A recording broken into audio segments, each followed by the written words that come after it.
okay, something else that popped up here that I thought was okay.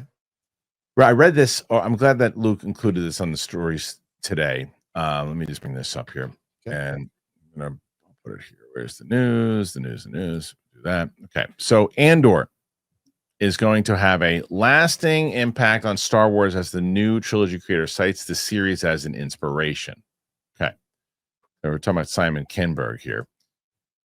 Mark Julian writes, Lucasfilm president Kathleen Kennedy has confirmed that Kinberg's planned trilogy is being developed as the franchise's new saga intended to guide Star Wars into its next chapter, even though about a month ago she said they're not doing trilogies anymore.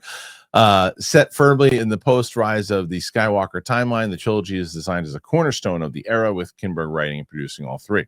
Unlike the sequel trilogy, which shifted between creative teams, this approach aims to deliver a cohesive, carefully structured story from beginning to end. I like that. Speaking with Nerdtropolis, Kinberg admitted the opportunity still feels surreal. It's not even a dream come true. I couldn't have dreamed it. Just to be told there'd be more movies would have been unbelievable. To be allowed in the set of any of them would be a dream. My enthusiasm only grows with working on and around it. Kinberg also highlighted his admiration for Tony Gilroy's acclaimed series Andor. There's a ton of wildly talented folk that wanted to do great work. I was super inspired and just sort of awestruck by what Tony Gilroy did with Andor. I thought that was about as good of science fiction storytelling as you can do in any franchise. Kinberg's long-standing connection to Lucasfilm, most notably as a co-creator and executive producer of Rebels, has cemented his reputation as a trusted and influential creative partner for the studio, although some industry chatter hints that the upcoming films might bear the title Episode 10, 11, and 12. Other sources indicate the real intention is to introduce an entirely new saga populated by original characters, steering the franchise into unexplored territory rather than directly extending the Skywalker lineage. For the moment, Kinberg is focused on completing his upcoming Star Trek film he's producing for Paramount. Once that project wraps, he'll turn his full attention to building the next era of the Star Wars saga. Though the trilogy is still years from entering production, early signs are encouraging. Confidence in the project comes from Kinberg's established success as a storyteller. His past collaborations with Lucasfilm, his strong working ties with Lucasfilm and Paramount, factors that makes the ambitious new saga far more likely to reach the big screen. Okay. So I agree very much so with that last point there, John. And that is that that because of his connections, he is a safer choice in the fact that with Kinberg involved, a lot of his stuff that he's involved with gets the green light and he winds up seeing the big screen. Sure. So results may vary. Results may vary 100%. Yes. Hence safe choice, because a lot of times he does the thing that they need him to do. And you know, he also, I remember interviewing him, and I had heard a long time ago that he was when I interviewed him and Filoni for Rebels. And I said, so Simon, what's going on with the Boba Fett movie that you want to do based on the Tales of the Bounty Hunter? And he went like this. What? And I think off air he was like, how did you know that? I go, I hear things. Because he was working on that, and he's a big Tales of the Bounty Hunter guy. And so he's been involved in circulating a Star Wars project, and that was 10, 11 years ago. Yeah. So they wanted to do stuff with him, but I think, like you said, the ups and the downs of what he's done, because that apocalypse, the Dark Phoenix movie was the shits. Yeah. I mean, but he was also involved in other movies, whether that were real good, the Days of Future Past, other things. So you just never know. But the thing that I am encouraged by, and yet like, oh, here we go, is, well, everybody now wants to make Andor, which I guess is a good thing, right? But the question is, can you do it? Not everybody is Tony Gilroy. I would like to see them in theory. I love the fact you mean you're not going to just do, pew pew, and that's all we're going to do, and that's all you have to do is in the same thing that they did in what the last episode 9 of just throwing every Star Wars thing at you and going, oh look, what do we need to do now? Let's do another Death Star, and like actual put like character studies in there, and you're going to actually do that. Okay. I would love to see it. It's one of these fool me once type things, I don't know if I could rave about trade any more than I do, but man, let me try, because I love it. Summer's over now. Oh, it's getting to be over, and so I'm just locked into this morning routine, and I love trade coffee. I really do look forward to wake up in the morning and go, trade coffee, here we go. They recommend beans that I love. They know me well enough now, and they ensure that they're roasted to order. They ship them fresh to my door. I've gotten so many great coffees. I would have definitely never found these at the grocery store. There's no way. And every cup is really perfect. I just love it. It's so damn satisfying. Trade Coffee is the #1 coffee destination in the U.S. for both hot and cold coffee drinkers. They've sourced the best beans from over 50 top roasters across the U.S. They even have easy-to-use curated gear so you can brew at home with better flavor and value than any cafe or bottled cold brew. I'm telling you, it's like my morning routine. I have Trade. I don't. If you know my show, you know how much I love Trade. It's just the best. The bags that they send are great. I have I'm able to I grind the beans. I love them, and I've never gone back.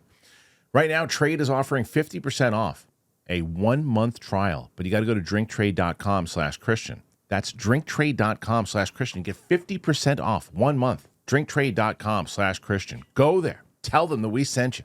Love Trade Coffee. I love Trade Coffee. Yeah. Well, you look at his resume with Kinberg. It's a fascinating resume, right? Because he's not that experienced as a director, but he's very experienced as a producer and a writer. He's not directing this though. Right, I know. So but like, you know, you got to have the director's eye when you're producing as well. Like, who's going to do this, right? Yep. So I think this guy can do Andor stuff. If you look at Legion as an example of what he can do, you look at some of these other films, he can go a little dark. Invasion is kind of a dark series on Apple TV. So like, there are things that he can dive into and explore the darkness of. I don't think anyone is Tony Gilroy. Or very few people are Tony Gilroy, shall I say. But I think Kinberg has a chance. The problem is when you look at some of the other stuff that's kind of fallen apart, not been that great, like the 355 or the New Mutants, other than he EP'd, you can be like, or the Gifted, which was kind of a mixed bag in terms of quality. You have questions. So right now, I don't think it's a home run. He's a good hitter. He gets on base, but is he going to get home? Is he going to cross home plate? I don't know. It's up for grabs right now.